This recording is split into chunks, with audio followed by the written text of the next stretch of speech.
Hello everyone and welcome back to the GSMC Fantasy Sports Podcast, brought to you by the GSMC Sports Network. Coming up, we have a very exciting segment where I'll be dissecting the Big Ten in terms of my fantasy college football outlook. But before we do that, I'd keep on wanting to remind you about the tips and donations. Do please leave them at the link gsmc.cloud.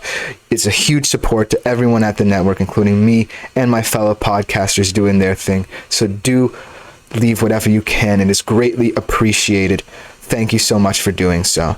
Now, coming up next, like I said, we have a very exciting segment. We're going to be looking at the Big Ten fantasy football preview. Now, the Big Ten in the past couple of weeks has been one of the most volatile conferences with all these new teams coming in, these Western Conference kind of blood, But ultimately, when I think about the Big Ten, can you really overlook the only two teams that have mattered in this league for the past decade or so?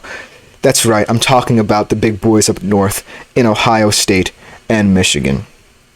Both of these teams coming up this year are very interesting in terms of their differing outlooks. Obviously, when we look at a team like Ohio State, we look at a team that is steeped in talent. We have a wide receiver room who, in my opinion, could be one of the best in all of college football next year.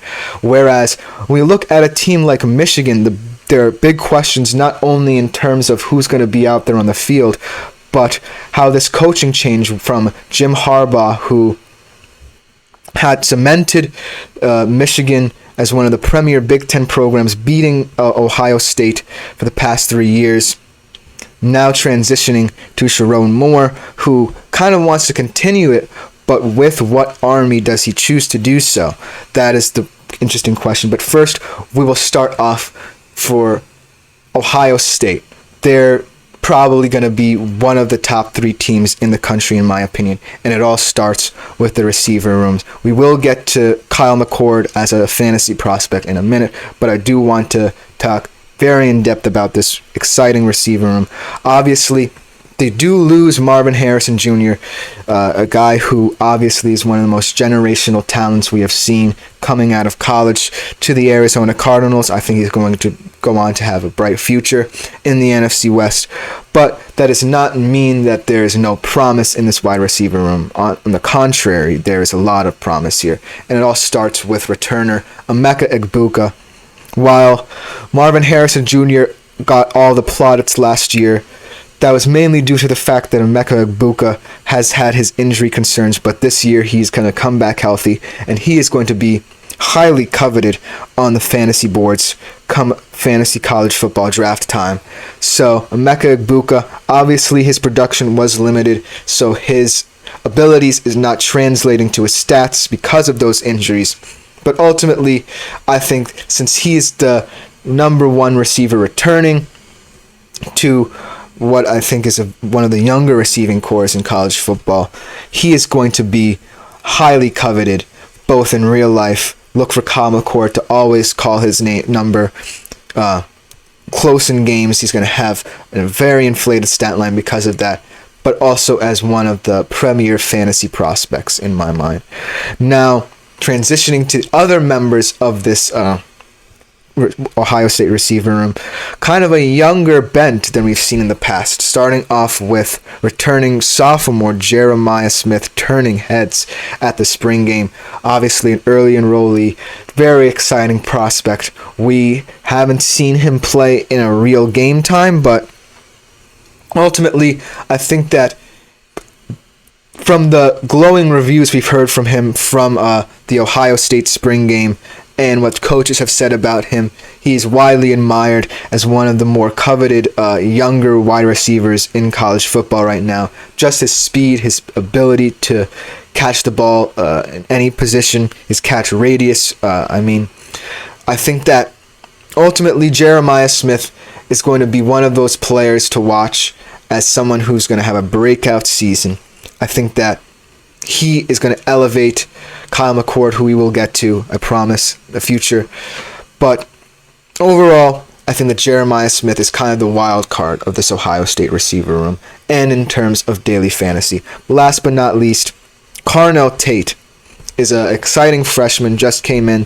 I think that ultimately he's not going to be relied upon right away as he is a freshman, but they are entrusting him in these spring practices with a lot of different things that he has to do, wide receiver drills. They're testing him early and often, and I think that comes college football season, Carnell Tate is going to be one of those guys who you can maybe want to consider putting as a bench option, a flex option. So Carnell Tate, a name to remember for the Ohio State receiver room. And like I said, that leaves the quarterback who will be throwing these guys the ball, Kyle McCord. Kyle McCord, he's an interesting quarterback in my opinion.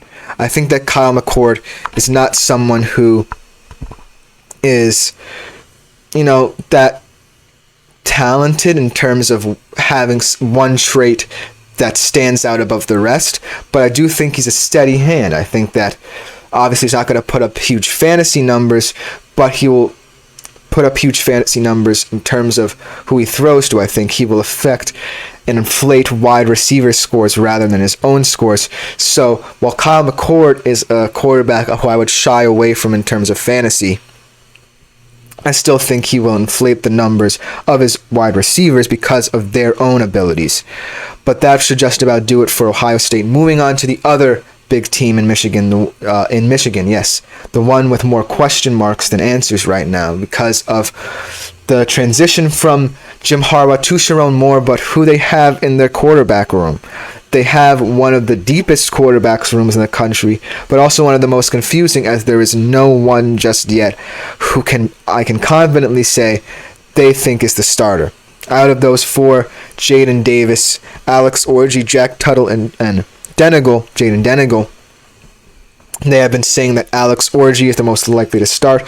He is the one who we have seen the most of from Michigan. Obviously, they used him in more of like a scat QB kind of role, a very interesting role last year, kind of late in the season. But that does not mean there's not talent in this quarterback room.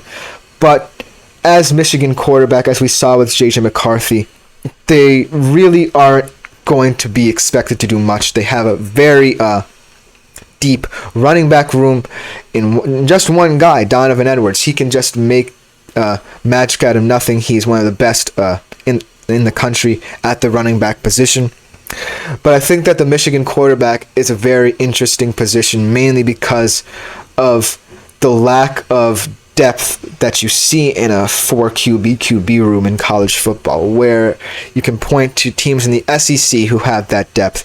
There's not that much depth in the Michigan room, and it's not something I would expect to see, because obviously you have a guy like J.J. McCarthy who is a steady presence, albeit not necessarily explosive, but overall he was a very steady hand.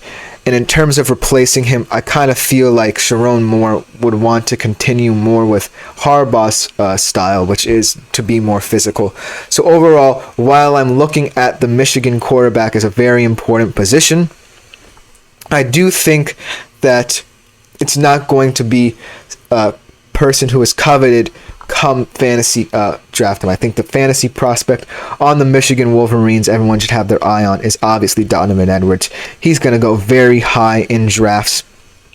But I just wanted to highlight the Michigan quarterback room in contrast to their Big Ten arch rivals, Ohio State's receiver room, because they are in very different places right now, and who knows what the game will look like when Michigan will travel to Ohio State, I believe. But that should just about do it for this segment in Big Ten fantasy football. Coming up next, we'll be looking at the Big 12, and